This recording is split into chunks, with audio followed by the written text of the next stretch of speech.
Bulavinaka, good evening, namaste. You're watching Fiji Village Straight Talk. I'm Vijay Narayan. Tonight on our show, we look at an issue that sometimes it's hard for people to understand, and people wanting to know more information. When we do an assessment, we have gone around and asked people about what type of issues they would like to see on Straight Talk, and these are some of the issues that were listed as priority areas, and this is about cerebral palsy. I have two guests, and I'm very grateful for them to confirm their participation on this show, and that's Nina Silatolu, who's a teacher at the Early Intervention Center, and Josephine Sereikadavu, parent of a child with cerebral palsy. So, first of all, Nina, as a teacher, people watching out there, they would want to know what is cerebral palsy. From your perspective, what is it? Vinaka Vijay, I would say cerebral palsy is a neurological disorder that damages the brain.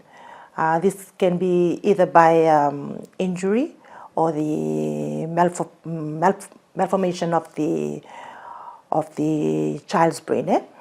So this it can occur during birth or before birth or even after birth. Now, Josephine, you have a child with cerebral palsy. We will get into detail about that. But before you had your child going through this, did you know anything about it? No, I don't know anything about it until I was told that she was diagnosed with cerebral palsy. But otherwise, I never know anything about cerebral palsy. Nina, just in relation to, you talked about you can get it at different stages of your life, one from birth, of course, one from injury. What is the statistics as far as the different makeup of cerebral palsy cases are concerned in Fiji? Thank you, Vijay. With the data, I would say that whatever Frank Hilton Organization have issued out to me, to us, like I would say that I cannot say further on the exact data. The only thing that I can say is that the total number that I know is 159. But to categorize that 159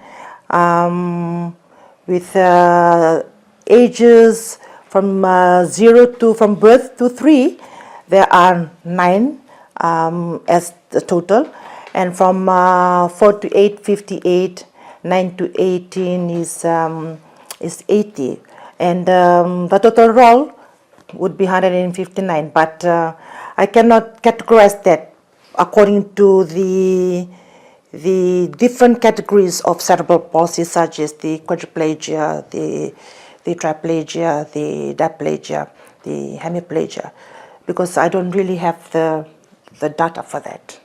Does Fiji have data on that, or we still need to do more work on it? I would say that that Frank Hilton Organization would have the proper data for that, and with me as a teacher, I don't really know the data currently. Now, we'll talk about diagnosis now. I'll start with Josephine as a parent of a child with cerebral palsy.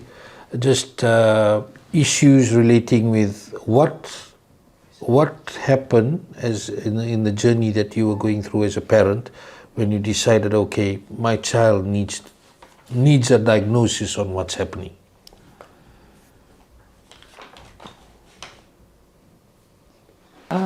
For Grace, I know that she really needs a diagnosis. She needs to get better.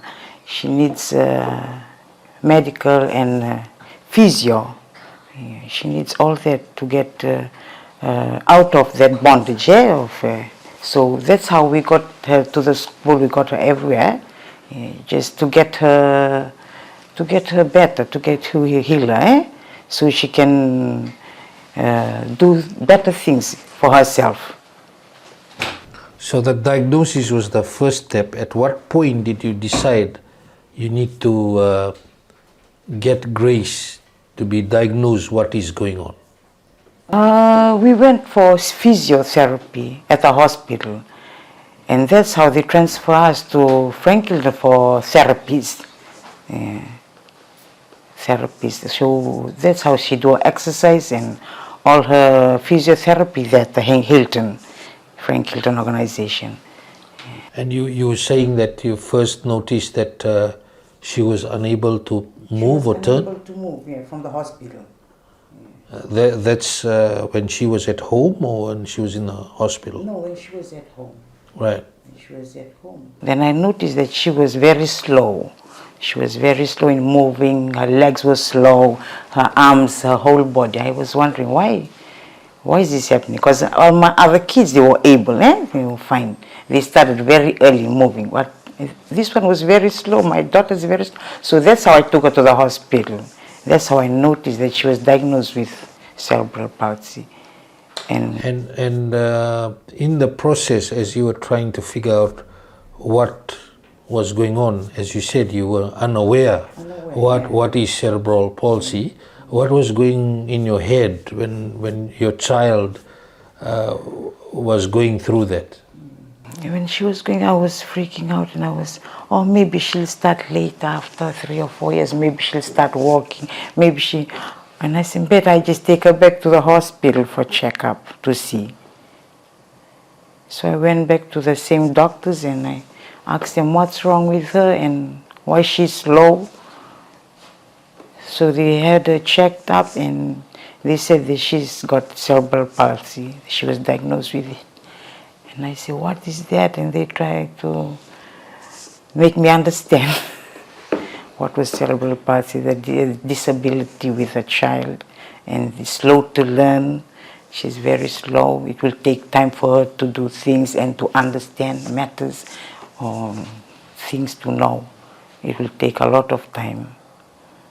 Can I just add on to what Josephine has mentioned, Vijay? Like in Fiji, the diagnosis is done here at the Cerebral Hospital. The development clinic, I think that's what they call it. So we don't really have I can say, a specialist on this. But whatever the pediatrician have provided in the medical report, we will refer to everything that the pediatrician have put in the medical report. If the pediatrician has mentioned that this child is a child with cerebral palsy, then we'll follow whatever is there. Sometimes when they come to the classroom, then I can see that there will be another category that is not in the medical report, that I can do my own assessment, and I can see that this child will follow into this category. But I'm happy with what the pediatrician are doing at the CWM. But we need concrete paperwork so that whenever a child has been referred to the school, we know, so that we can work out what we should be doing to this particular child with cerebral palsy. Because they come in different categories, they come in different functional level, and then that's where the teacher try and work out or implement strategies to be taught to that child in the school.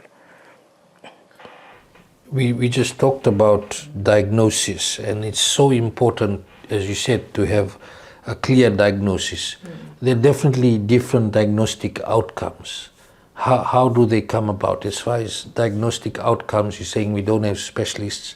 So how do the outcomes come about? Just from the pediatricians?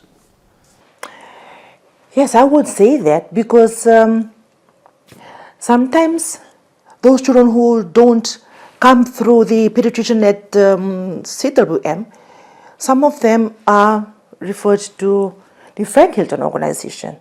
This is where the Frank Hilton Organization do their assessment, and then they able to detect that this child falls into this category. This child is a child with cerebral palsy, or this child is child with spastic cerebral palsy or hemiplegia.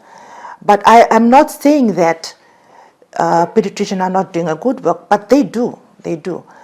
But I would say that we really need to have,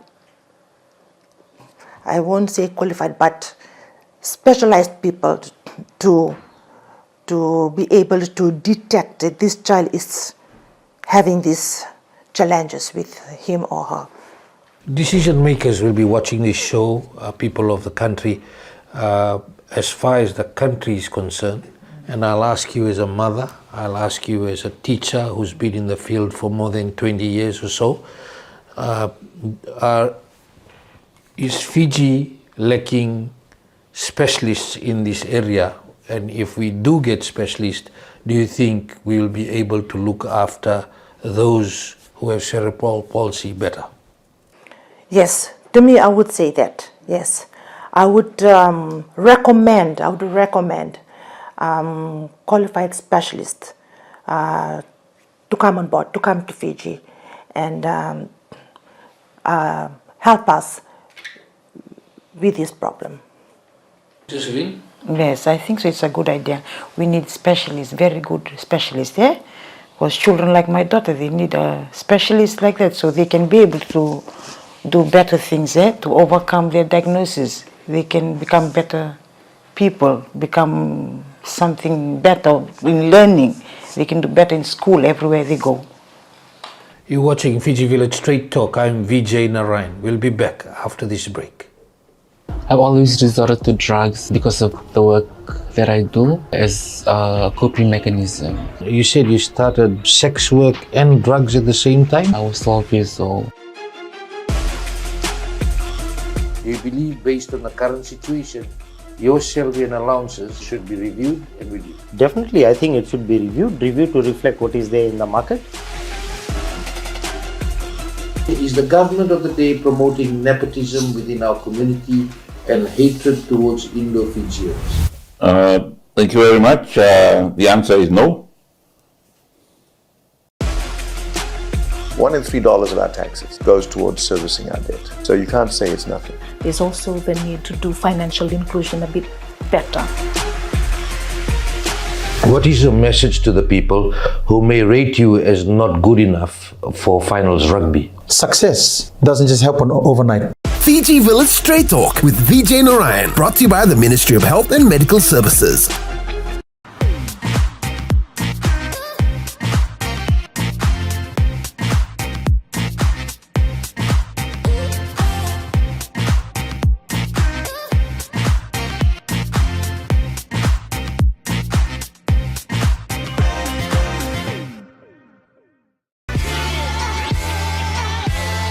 Get ready to elevate your event with Total Event Company's top-notch gear hire services. From a stunning 12 by 12 meter adjustable stage and impressive 13 by 13 meter production roof, we've got your event covered. Our gear can fit any venue, big or small. Need tents? We offer 3 by 3 meter pagodas, 6 by 3 meter tents, and a grand 15 by 30 meter marquee tent. Turn your vision into reality. Choose Total Event Company for gear that makes your event shine. Visit the Total Event Company Facebook page or dial 3314766 to get in touch with us.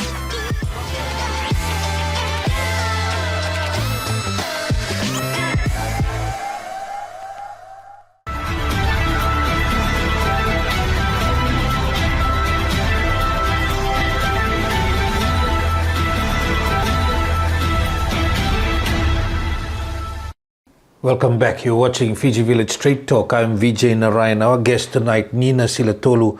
She's a teacher at the Early Intervention Center, and Josephine Sereikadavu, parent of a child with cerebral palsy. Now, we are talking about, before the break, we were talking about specialists, and I will open up the discussion about the main challenges that we face in terms of our country. A lot of challenges, funding issues and other matters may be contributing factors, but what are the main challenges if you see it from a teacher's perspective? Thank you, Vijay.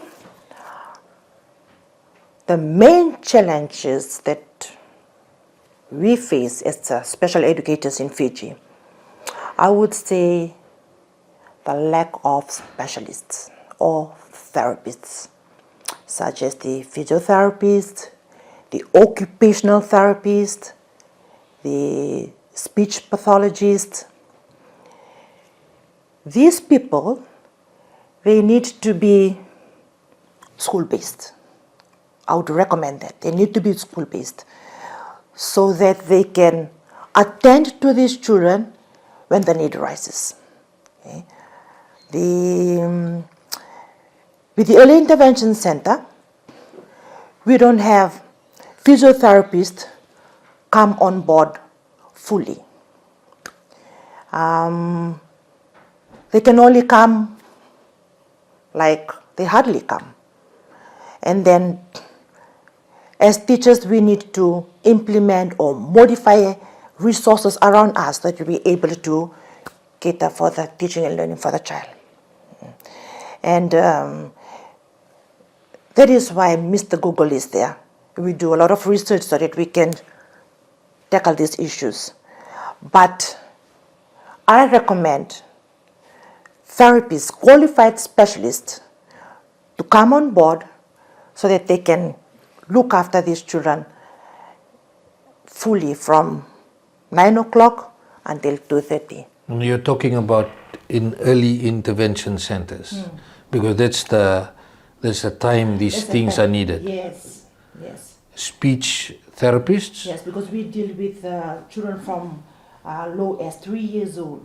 That is the good time where they need all these therapists to come on board. How important, for example, is speech therapists and speech pathologists? The speech pathologists, they look after those children who have language or speech delay. So they have their own strategies, their own resources that they use that can improve or even cater for children with speech delay. How many do we have in Fiji? The qualified one, I will say one, but there are speech pathologist assistants that assist her. So in Fiji, we only have one. Is that the one based at Frank Hilton Organization? Hilton Organization. So Frank Hilton Organization is not even one, and I think two from Sri Lanka. Two from Sri Lanka are here with us. So, yes. So 3. For taxpayer-funded hospitals and health centers, we don't have any. As far as I know, You've never come through in your career of teaching. no. That's concerning. Yes, it is. I'm happy that Frank Hilton is there because they provide the services. So I'm happy that they are able to help out with these therapists. Josephine, you have a child with cerebral palsy, and speech therapy, speech pathology is important. What are some of the challenges in those areas that you would want people to know and you would want changes to be made? Better speech therapists, we need more, because there's a lot of children who needs therapy, speech therapy. Yeah. And we need lots of therapists to do exercise, and because most of the children, they have different kind of language they speak with cerebral palsy. Yeah? And it's very hard we have only one or less speech therapy here in Fiji. We need a lot because there's so many children and so many, you can tackle how many in one day. So and they all need help, especially at young age. Eh? And also there's then it will lead to most likely neglect. Yeah, neglect, and when they grow older, it's very hard for them to learn how to speak or respond to answers they are asked or anything they are told to do. So they need this therapy when they are young, and they need a lot of therapy, speech therapy, and there's very less in Fiji. Why do you think we are stuck at this point in relation to that? Well, I think they just, to me, the speech pathologist, our children, they need one-to-one session with them. They cannot do it as a whole, as a group. Okay? Like the teacher stands in front and then teach. But with the therapy provided by the speech pathologist or any therapist, they need a one-to-one session, one-to-one therapy session. Because this will enable the child, enable the parent, or enable whoever is involved holistically to know what is taught or the strategies taught, so that it can be consistent, so that it can be also done at home. In developed countries, definitely a lot more care is given to people with different vulnerabilities. Fiji seems to be struggling in certain areas. A lot of reliance on Frank Hilton Organization. We have done a straight talk show on Frank Hilton Organization and the challenges they also face. So as a nation, where should we be headed? As a mother first. As a mother, I need, we should be headed, we should be moving forward. We need a lot of help from organizations and to help these children, because these children need a lot of help, and especially in schools, in schools. Once they are brought to the schools, they need a lot of help. It's not only the teacher to help, but the other therapist or physiotherapy to help them to in school. Do you get, for you as a parent, you are definitely moving around with the child and making sure the best care is provided, she continues to get education. Do you get special funding assistance as well through government or any other agencies? Yeah, we get help from social welfare, and the organization always help us with the wheelchair, some things that we need for her moving about. And yes, we get help from the school. In terms of the nation as a whole, going forward, I talked about the vulnerabilities that exist that creates the huge gap between the developed and not so developed countries. Where do you sit based on what you see as far as gaps are concerned, Nina? Yes, I would say we need funding to cater the expertise, all these experts from overseas to come and train us. Okay? We can be trained because we've been looking after these children for so long.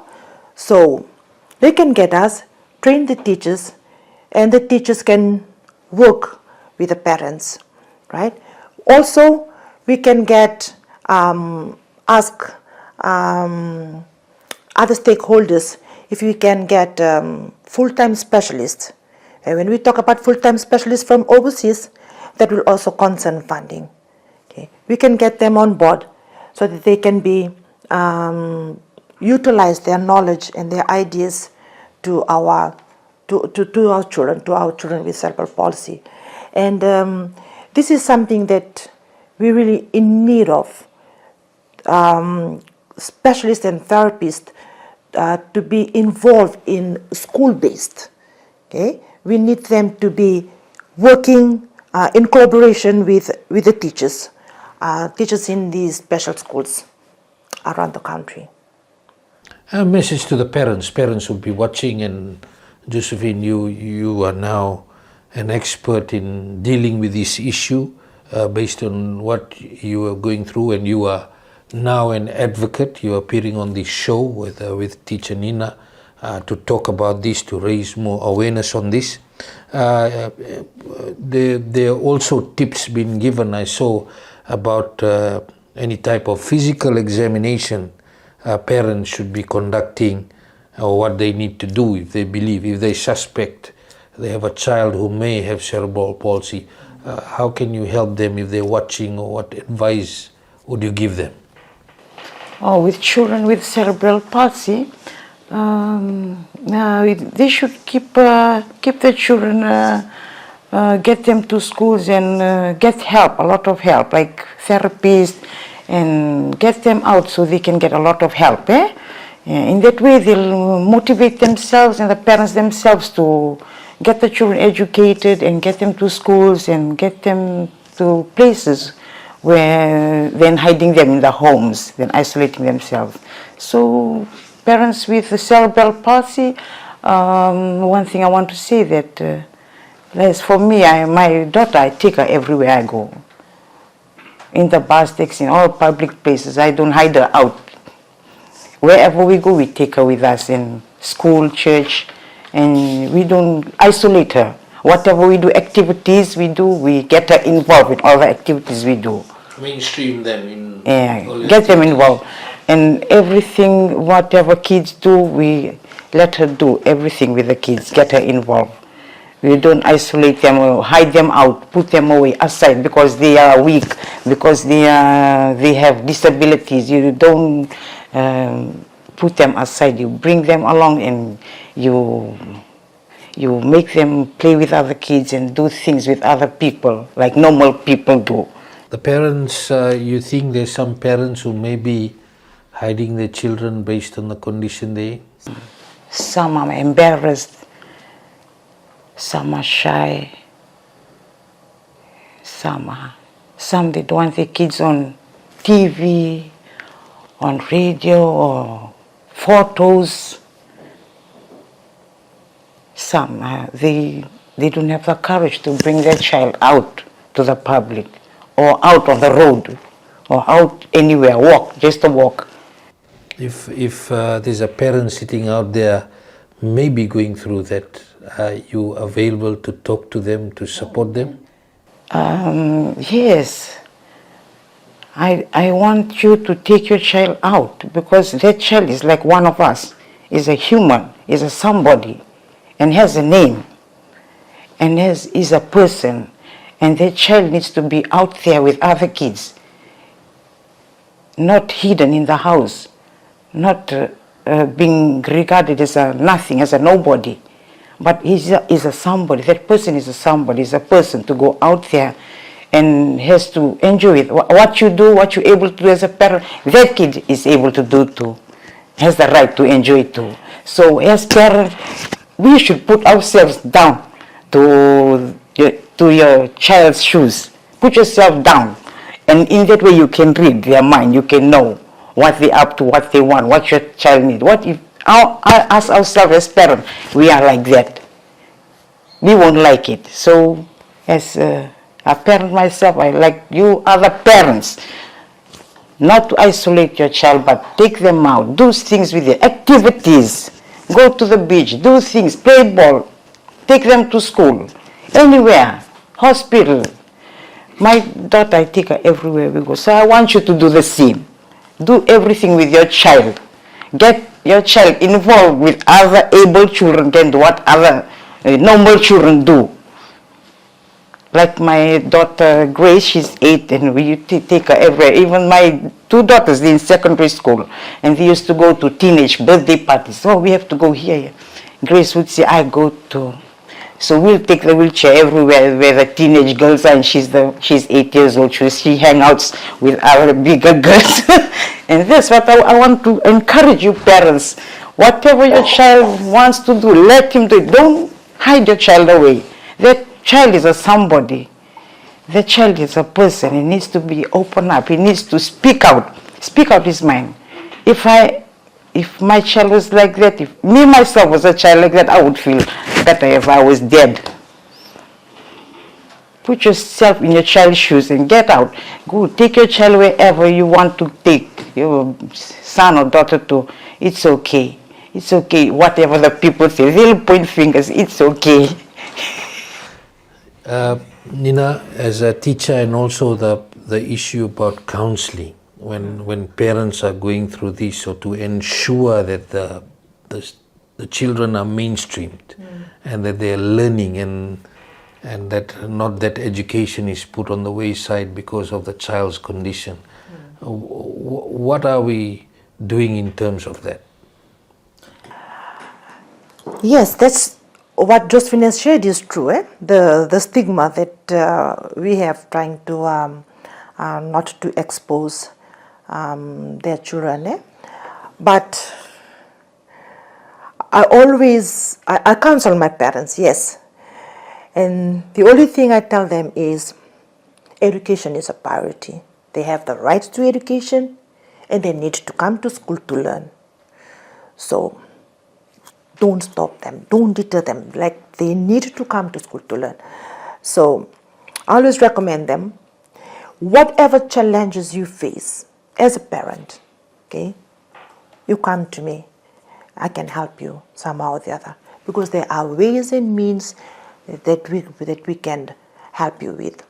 And there's I'm happy with Ministry of Education, with Frank Hilton Organization.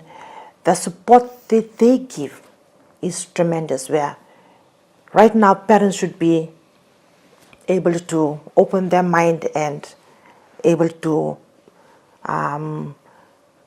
showcase or able to bring their children out so that they're able to learn and grow up to be independent in life. I've got a question on treatment or support that may be needed. Starting off with Grace, what kind of treatment or support was needed from when she was around 3 years old? And he's saying she's 8 now, and the continuous treatment and support that's needed.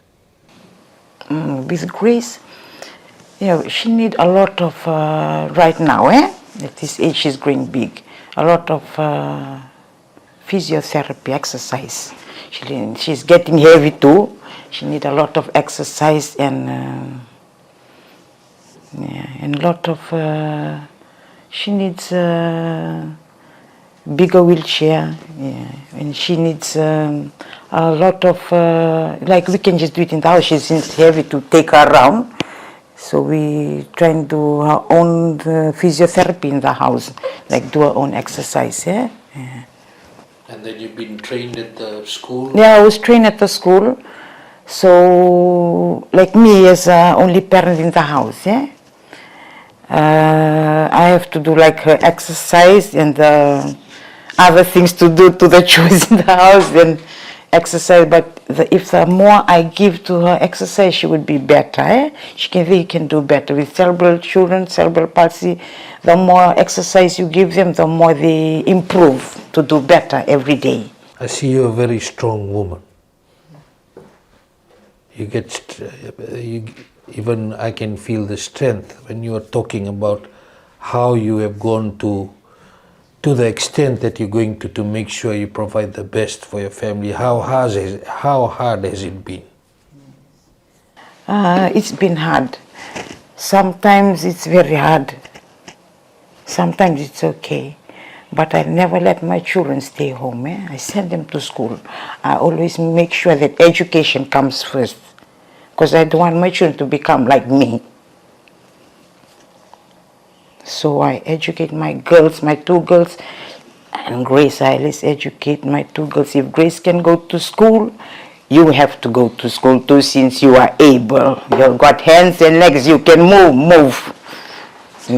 Treatment and support, Nina, that must be music to your ears, that a parent really wants to ensure everyone goes to school.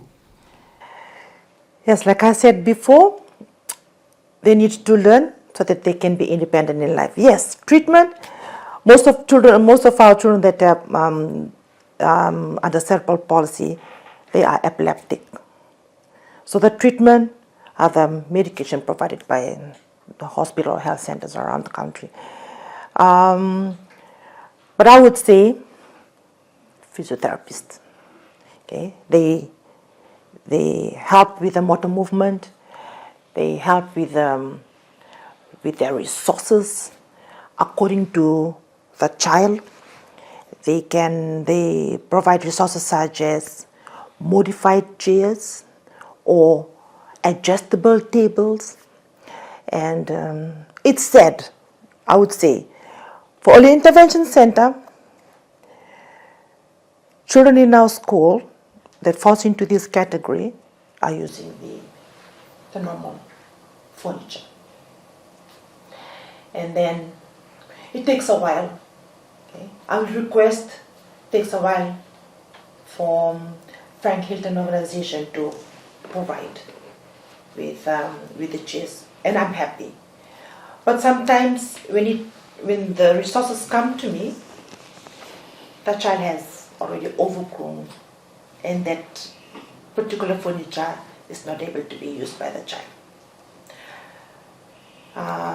So the treatment is, what we really need is the physiotherapist to come and do a lot of muscle movement, okay, because their muscle tone are weak. They do a lot of exercise, and then the speech pathologist, we need occupational therapists that can help in the feeding and the swallowing and the drinking of the child, because that is an area where the teachers cannot handle when it comes to feeding and drinking. We don't have occupational therapists. Frank Hilton don't have that, but there's one that is coming on board just last week who came to see me, that he can help out with the feeding and drinking. So these occupational therapists specialize in making sure the child is fed properly? Yes. Some of our children, they have the whole set of teeth, but they cannot bite, they cannot chew, and then they cannot even drink properly. They cannot even use the straw. These therapists, the occupational therapists, are the ones that will teach these children how to feed and how to swallow and how to bite or drink. So one is volunteering to come on board? Yes, but works at Frank Hilton Organization, who is originally from Sri Lanka, but he is a speech pathologist by profession. And there's no other one in Fiji? From my understanding, I don't think so. You're watching Fiji Village Straight Talk. I'm Vijay Narayan. We'll be back after this break.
You're watching Fiji Village Straight Talk. I'm Vijay Narayan. Our guest tonight, we're talking about cerebral palsy. A teacher from the Early Intervention Center, Nina Silatolu, and a parent of a child with cerebral palsy, Josephine Sereikadavu. Now, we have talked about Frank Hilton Organization. Frank Hilton Organization is not a government body. It's not a government agency. But we know that they have the only early intervention center where you're based in. If you can talk about what does it do as an early intervention center, you as a teacher, what do you do at the center? Yes, early intervention center is a center where children age as low as 3 are referred by the Frank Hilton Organization from 3 to 9 years old. This is where early detection comes, and then the referral straight away comes to the school at the center, where we work on the 7 areas of development. We focus more on the daily living skills for the child. That is where toileting comes in, the toilet training, the feeding skills, the dressing skills, and the socialization. All this comes at the early intervention center. And also we also deal with a little bit on the behavioral management of the child, where the teachers have their own strategies to follow to be able to see the behavior of the child, or to be able to improve on that perspective. Josephine, you had Grace in the center after the diagnosis from around 3 years old. How progressive has it been? Oh, very good. At the center, she loved it at the center, and she loved to attend school every day. But when she's sick, we usually stay home, But she loves to go to school because the friends, because they get along with the friends. She loves to associate with people.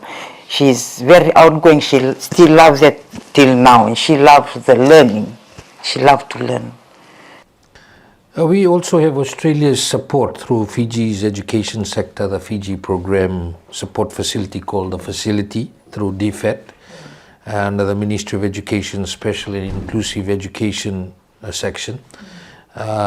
We also have Frank Hilton Organization with a standardized evidence-based support that they do provide for children.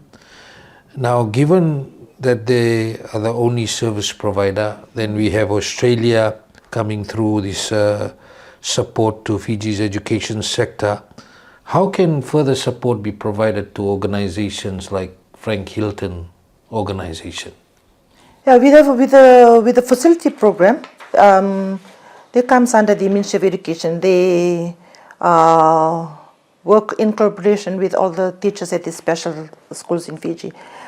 They focus on the special and inclusive children, and then they provide a lot of support to the teachers in regards to the disability guide that the teachers are using when it comes to the filling of the student learning program. All this area is where we work in collaboration with the facility. The data that we provide is where Ministry will provide the grant for all the individual children with special needs. Do you believe that there's more surveys, research needed around the country on the amount of people with special needs? Yes, because I think there are more out there which we are not aware of. We need people to go out and do a lot of survey, because we need these people to be recognized. And then they need to be given the support needed. Support, I would say financial support, or even when it comes to infrastructure of their homes, the buildings, they need a lot of support. And probably once this support is given or provided, then I think other parents will be able to open up and be able to expose that they have children like this at their home. And then when they see the services or the support given, then probably they'll be open up and they'll be able to exposed. That it wouldn't be a negative thing that you provide them with the emotional support to assist the child further.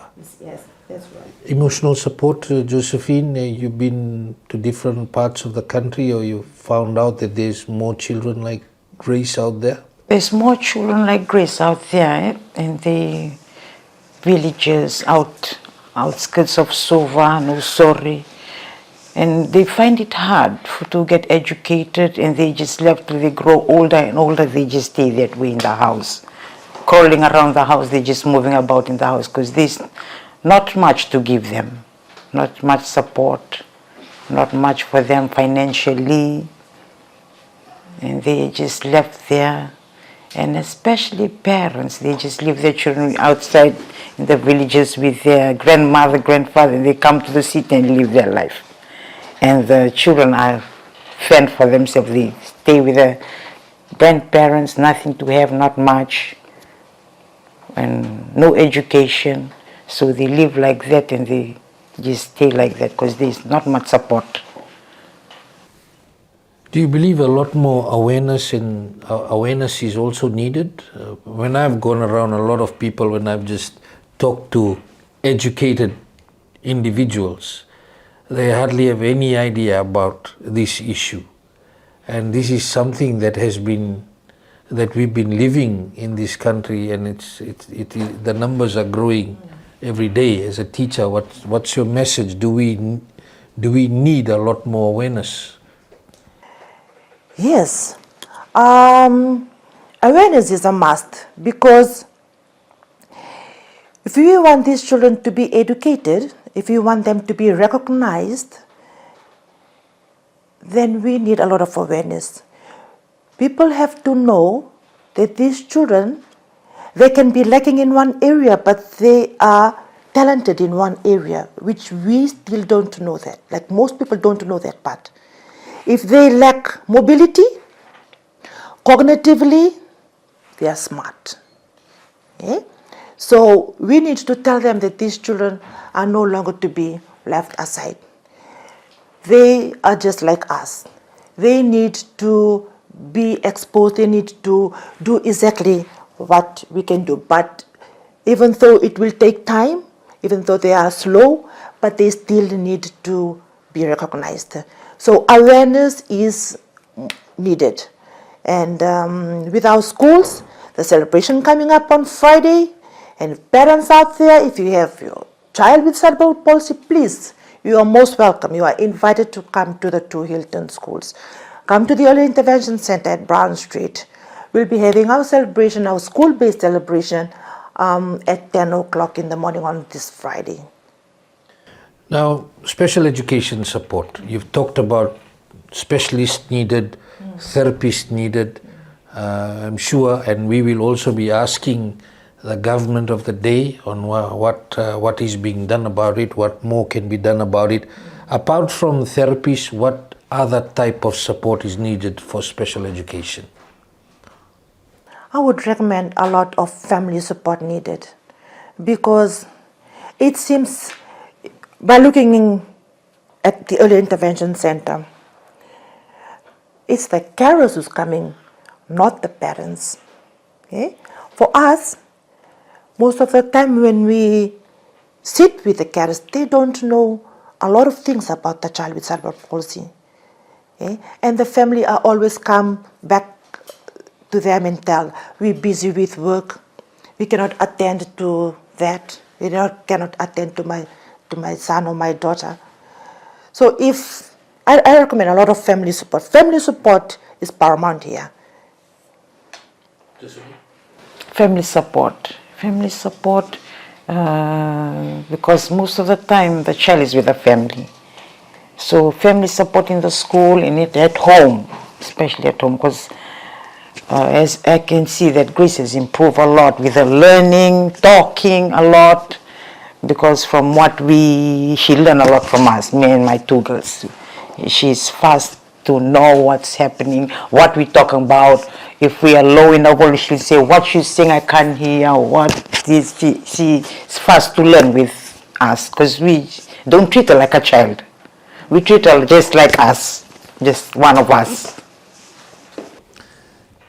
One of the issues that came out in the National Education Summit held a few weeks ago, and it startled me, and with the report of the high number of students with disabilities, and it was assessed that their performance was quite poor. And we know that those assessments were based on certain examinations that are held in schools. As a teacher in the education process, what do you think needs to be done to ensure our students with disabilities are given the right pathway in terms of education and assessment? Yes. Children with special needs come in different functional level. That's something that we need to bear in mind. In Fiji, the assessment that we use are the formative assessments. That is a paper-based assessment. Like I said before, our children come in different functional levels. We have children that are visual learners.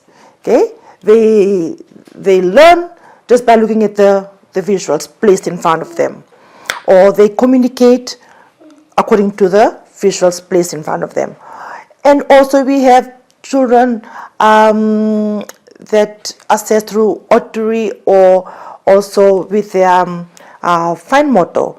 So I would recommend if we can use summative of assessment instead of focusing more on the formative assessment.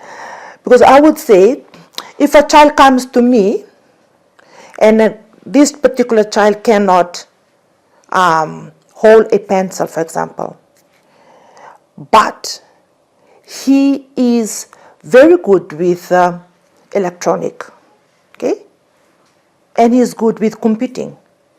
So I just place a laptop and then he does everything in the laptop instead of trying to force him to hold the pencil and write all the answers in the paper.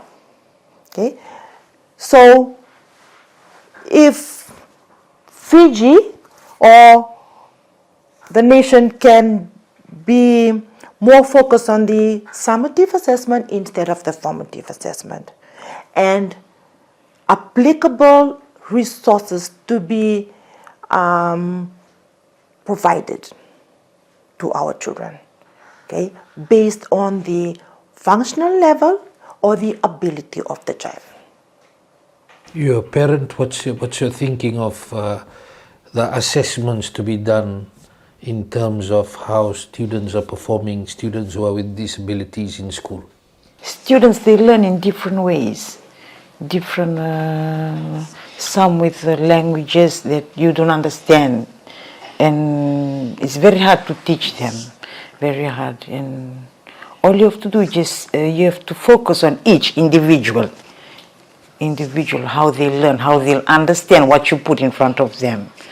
And in that way, you'll know how they learn, how to do this, how to do what their paperwork or whatever is given to them. You have to learn from each child, from how they learn, easy for them to learn. A question, Nina, on how conducive are the school facilities to ensure that if we are to mainstream some students with disabilities, to ensure that they're all going into different school streams, class streams, about the facilities itself, to ensure that we have things like ramps and other things. Where do we sit as far as school facilities are concerned? Yes. Like you said, the accessibility. For children with cerebral palsy, yes, the ramps are there, but I would say that how the infrastructure, how the building is set up. For example, if a child with cerebral palsy wants to go to the toilet needs to have railings and the toilet bowl has to be low according to the height of the child. See, all these things we need to look at. If we look at the child who is just sitting on the wheelchair and the feeding is done on the wheelchair, we can also been given a particular table that is only focused on the child's ability, so that the child is able to be feeding or drinking independently. But I would say with the infant structure, the ramps are there, the toilets need to be done in a way that is accessible to the child, and also the use of writing pads. We need, children with cerebral palsy, they need a lot of high-tech devices to be used.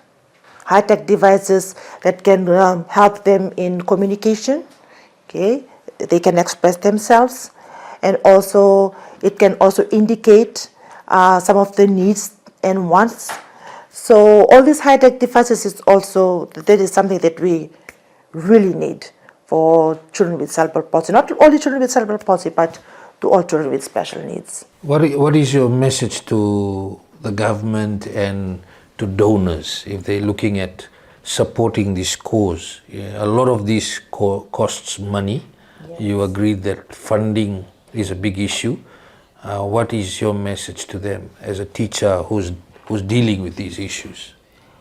Yes, thank you. I would recommend if we can have a lot of resources or funding to be given to all the special and inclusive schools in Fiji, because all these resources will only focus on the child's teaching and learning.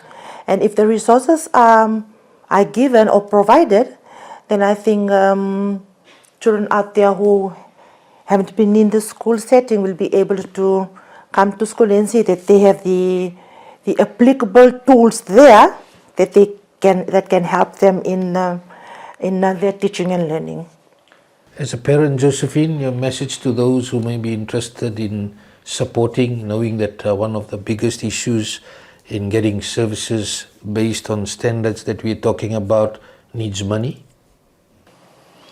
Yes, the children with cerebral palsy, they need a lot of support and money in the organization to help them have better ways of studying and education, and better ways to travel, to move about in the classroom, around wherever they go on the roads.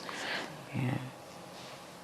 My final question is about policy development. Every country looks at strategic plans and policies and what best can be done for the people of the country, ensuring that we are inclusive and we are equal. We need to do everything based on that to ensure that we are truly equal in terms of support as well.